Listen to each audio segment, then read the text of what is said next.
Selamat pagi, saya Emilia Herika dari kelas pagi A1 semester 7.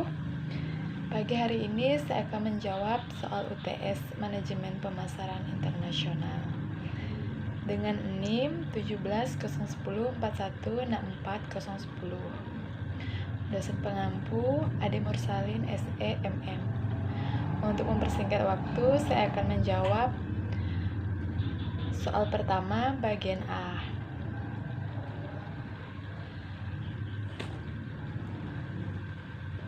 Manajemen pemasaran internasional adalah manajemen pemasaran internasional merupakan penerapan konsep, prinsip, aktivitas, dan proses manajemen pemasaran dalam rangka menyalurkan ide, barang, atau jasa perusahaan kepada konsumen di berbagai negara. Pertanyaan nomor 2. Perusahaan penting memahami lingkungan budaya pada pemasaran internasional. Karena budaya dijadikan sebagai jati diri dalam berinteraksi dengan masyarakat internasional. Pertanyaan nomor 3 yaitu faktor yang mendorong perusahaan domestik masuk pasar internasional. Yang pertama yaitu penguasaan ilmu pengetahuan dan teknologi. Negara-negara dengan penguasaan ilmu pengetahuan dan teknologi yang tinggi akan mampu memproduksi barang dan jasa yang lebih banyak, berkualitas, dan tentunya efisien dibandingkan dengan negara yang lambat akan ipteknya. Perbedaan kekayaan sumber daya alam. Setiap negara memiliki keadaan geografis yang berbeda-beda, sehingga perbedaan tersebut menjadikan setiap negara memiliki kekayaan sumber daya alam yang berbeda-beda pula. Perbedaan selera. Selera ternyata dapat menimbulkan perdagangan internasional. Terjadinya perbedaan kebudayaan, sistem politik, pandangan hidup, dan tataan sosial menyebabkan terjadinya selera terhadap berbagai jenis komoditas. Perbedaan iklim. Perbedaan iklim setiap negara menyebabkan terbatasnya potensi sumber daya alam. Keinginan memperluas pasar dan menambah keuntungan. Ada kalanya para produsen menjalankan produksinya dengan tidak maksimal karena takut mengakibatkan kelebihan produksi sehingga menyebabkan kerugian. Kelebihan atau kekurangan produk dalam suatu negara. Kelebihan produk pada suatu negara atau surplus dan kekurangan kas dalam suatu negara atau defisit adalah suatu hal yang terjadi karena adanya perbedaan sumber daya alam dan kemajuan antara negara satu dan lainnya.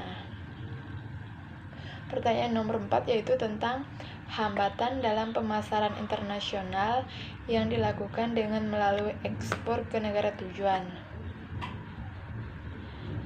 Hambatannya perbedaan mata uang antara negara pengekspor dan pengimpor, adanya kebijaksanaan impor yang dilakukan suatu negara, perbedaan bahasa antara negara pengekspor dengan pengimpor, adanya pengenaan bea masuk yang tinggi, adanya perbedaan ketentuan atau peraturan, adanya organisasi ekonomi yang mementingkan negara anggotanya, proses dan prosedur ekspor-impor yang panjang dan lama, adanya perang yang dialami suatu negara, dan perampok.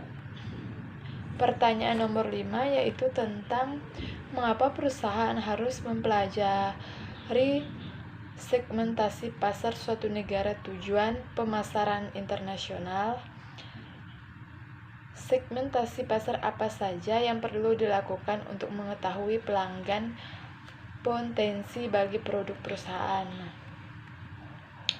Dapat memberikan kebutuhan serta keinginan konsumen dengan lebih baik supaya pendapatan meningkat, menciptakan peluang untuk tumbuh. Pengumpulan data yaitu dengan melakukan penelitian berupa survei yang dilakukan dan juga teknik lainnya untuk mendapatkan variabel pada tiap jenis segmentasi. Analisis. Setelah semua data didapat, Anda dapat mengolah data tersebut dan menganalisis hasil dari pengumpulan data yang akan disesuaikan dengan segmentasi pasar. Penyuluhan.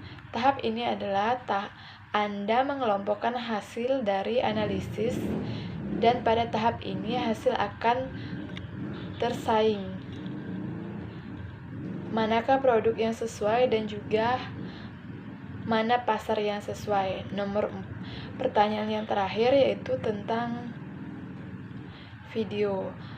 Pertanyaannya yaitu apa judul video tersebut, siapa pembicaranya, apa saja topik yang dibicarakan, yang dapat diperoleh setelah menonton video tersebut. Judul video tersebut yaitu pemasaran internasional standar ISO 9000 dalam perdagangan. Pembicara dari video tersebut yaitu Erika Nada S, Gusti Agung S, KM Nabila Agustin P, Rinaldi Gardimas P,